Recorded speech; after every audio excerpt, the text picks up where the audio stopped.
Grand événement du troisième âge pour les hommes du Gondor et du Rohan. Aujourd'hui, parlons de la bataille du champ de Celebrand. Avant toute chose, merci pour votre soutien à ma chaîne Twitch et à l'accueil sur la vidéo du quatrième âge. Vous êtes incroyables. Allez, on s'y met tout de suite.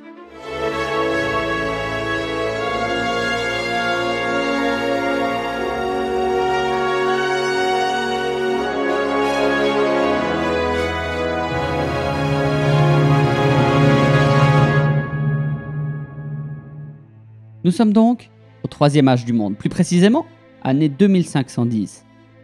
Le Gondor s'est engagé dans une bataille qui semble perdue d'avance quand retentissent les corps de guerre des hommes du Nord venant à leur secours. Mais pour mieux comprendre les enjeux et la valeur de cette bataille, remontons un peu dans le passé du Gondor. Comme vous le savez sans doute, la lignée royale était perdue depuis plusieurs générations au Gondor et ainsi, le royaume était gouverné par la maison des intendants. Non que les héritiers au trône n'existaient pas, mais ces derniers avaient bien peu d'influence politique et le pays était encore marqué par la terrible guerre civile ayant eu lieu 5 siècles auparavant. Donc, l'intendant Mardil Boronwe prit en charge le royaume de Gondor, et après lui, la maison des intendants jamais ne faillit. Or, l'homme qui nous intéresse se nomme Cirion. Lorsqu'il hérita du trône de son père, il avait 40 ans, et malgré les victoires militaires de Boromir Ier, son père, le pays était morcelé. L'Ithilien était déserté et les côtes étaient sous tension permanente face aux corsaires d'Umbar.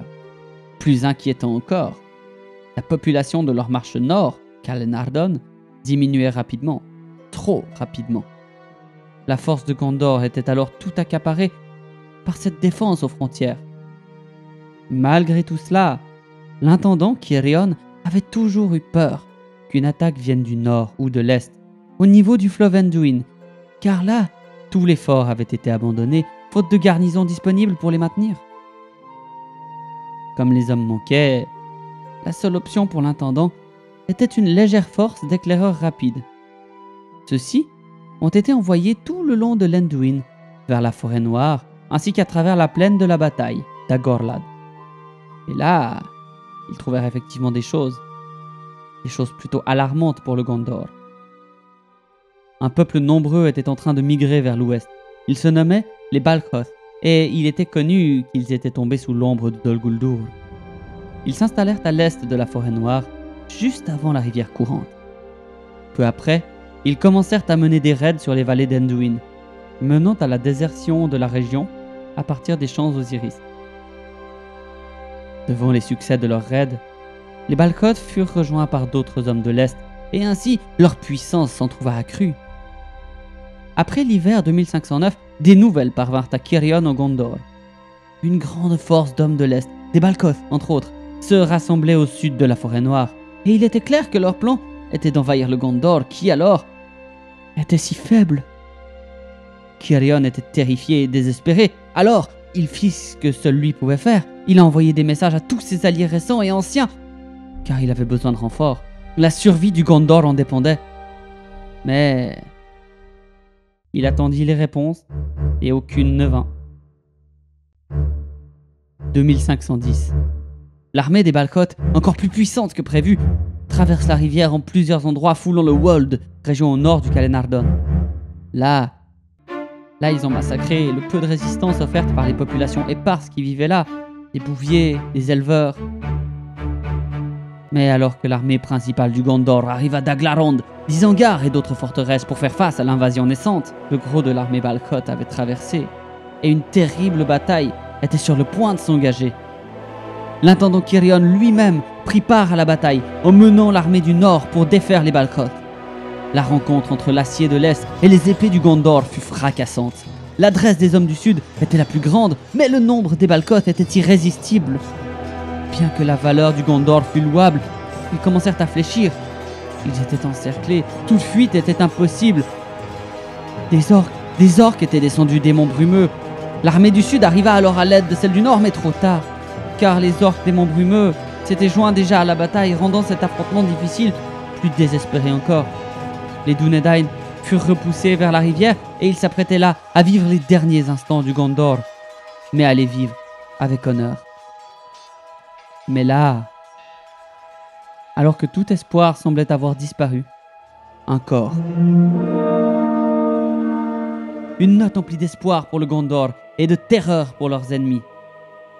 Quand je disais plutôt qu'aucun allié n'avait répondu à l'appel de Quirion, c'était pas vrai. Aucune nouvelle n'était simplement parvenue à l'intendant, car seul parmi les 6 cavaliers envoyés, Borondir parvint à Framsburg, chez les Éothéodes. Et il était là en personne, leur roi, Éorle le Jeune, chevauchant Felarof, son célèbre destrier, ancêtre de Gripoil, le cheval de Gandalf d'ailleurs. Il était là, il sonnait du corps, car son armée venait du nord pour secourir le Gondor.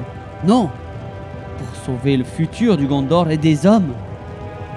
La charge des Éothéodes dans les arrières de l'armée des Balcoth est encore chantée aujourd'hui en Rohan ou en Gondor, car sa puissance ne fut égalée que plusieurs siècles plus tard par un lointain descendant d'Éorl, Théoden le Vieux, qui chargera à la bataille des champs de Pelennor à l'aide de l'intendant Denethor II. Mais ce jour-là, lors de la bataille du champ de Celebrant, la percée des Éothéodes fut si forte que l'armée des Balcoth fut mise en déroute. Le Gondor se rallia et la victoire, qui paraissait pourtant hors de portée, fut atteinte grâce à Éorle le Jeune. Reconnaissant au-delà de toute mesure, l'intendant Quirion demanda à Éorle de le rencontrer sur les berges de la rivière Mering 3 mois plus tard. Ainsi, 3 mois passèrent et Éorle fut mené sur les pentes d'Amon Anwar, dont les chemins avaient été réouverts pour l'occasion.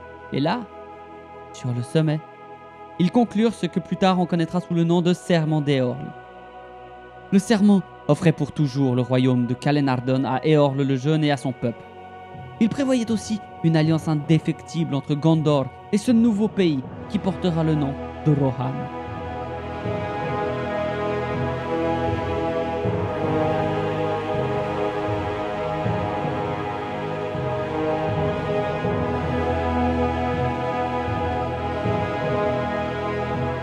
Voici l'histoire du serment d'Éorle, la fondation du Rohan et la bataille des champs de Celebrant.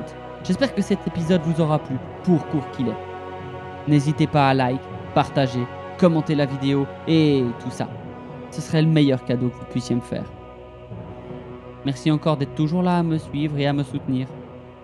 Et à très bientôt au Terre du Milieu. Ciao!